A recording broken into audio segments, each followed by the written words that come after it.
नमक कितना जरूरी है। तीनों राजकुमारी कई वर्षों तक जंगल में अपने महलों से दूर रहकर अपने राज्य वापस आई थी।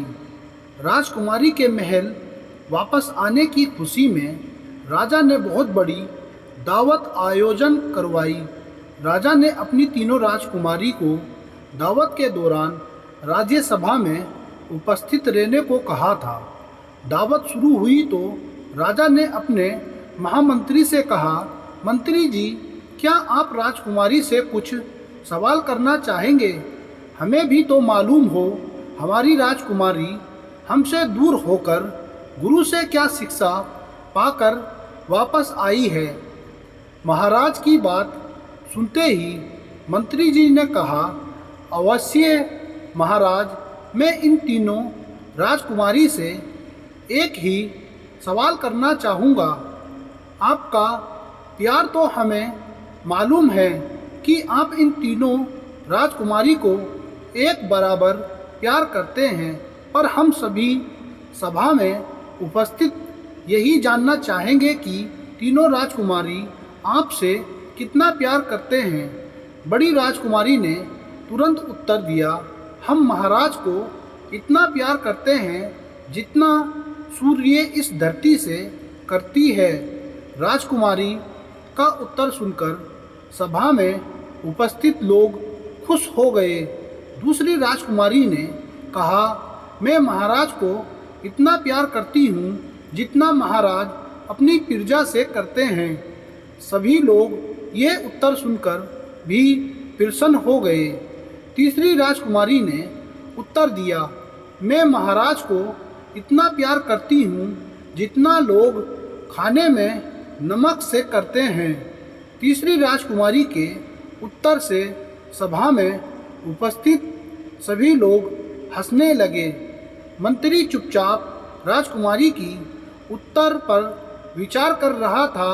तभी महाराज की गुस्से भरी आवाज़ मंत्री के कानों में पड़ी, मंत्री जी, अभी तुरंत आप कुछ सिपाहियों के साथ जंगल की ओर प्रस्थान करें। राजकुमारी को ये कहकर जंगल में छोड़ आने को कहा कि अभी राजकुमारी की शिक्षा अधूरी लग रही है। राजकुमारी अपने पिता के मुंह से ये सुनकर दंग रह गई। उन्होंने सोचा था कि महाराज मेरे उत्तर से प्रसन्न होंगे, पर उन्होंने तो मुझे दंड दे दिया।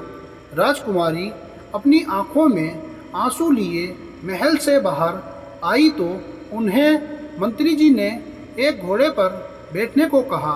राजकुमारी घोड़े पर चढ़कर बैठ गई तो मंत्री जी के साथ दो सिपाही और अपने अपने घोड़े पर चढ़कर जंगल की ओर रवाना हो गए। राज्य से बाहर निकलकर मंत्री ने राजकुमारी से कहा, आपका उत्तर तो सबसे सर्वश्रेष्ठ था, पर आपको सजा क्यों मिली? मैं तय नहीं कर पा रहा हूँ। राजकुमारी ने उत्तर दिया, मैं महाराज पर नाराज नहीं हूँ। दुनिया का दस्तूर यही है, आप लोगों के विचार से हटकर कुछ करते या कहते हो, दुनिया उसे समझ नहीं पाती। इस वजह से अब मुझे सजा मिल गई। मंत्री ने राजकुमारी से कहा, आप परेशान ना हो, मैं अभी महल जाकर महाराज को बताता हूँ और मैं अभी आपके साथ यहाँ दो सिपाहियों को छोड़कर जाता हूँ। ये बोलकर मंत्री महल की ओर रवाना हो जाते हैं। मंत्री जी महल पहुंचकर सबसे पहले रसोई घर में जाते हैं और बिना नमक का पकवान बनने को रसोइया से कहते हैं। उस पकवान को एक थाल में लगवाकर दरबार में उपस्थित हो जाते हैं। उस थाल को महाराज के पास पेश किया जाता है। थाल में तरह तरह के पकवान देखकर महाराज कुछ समझ नहीं पाते।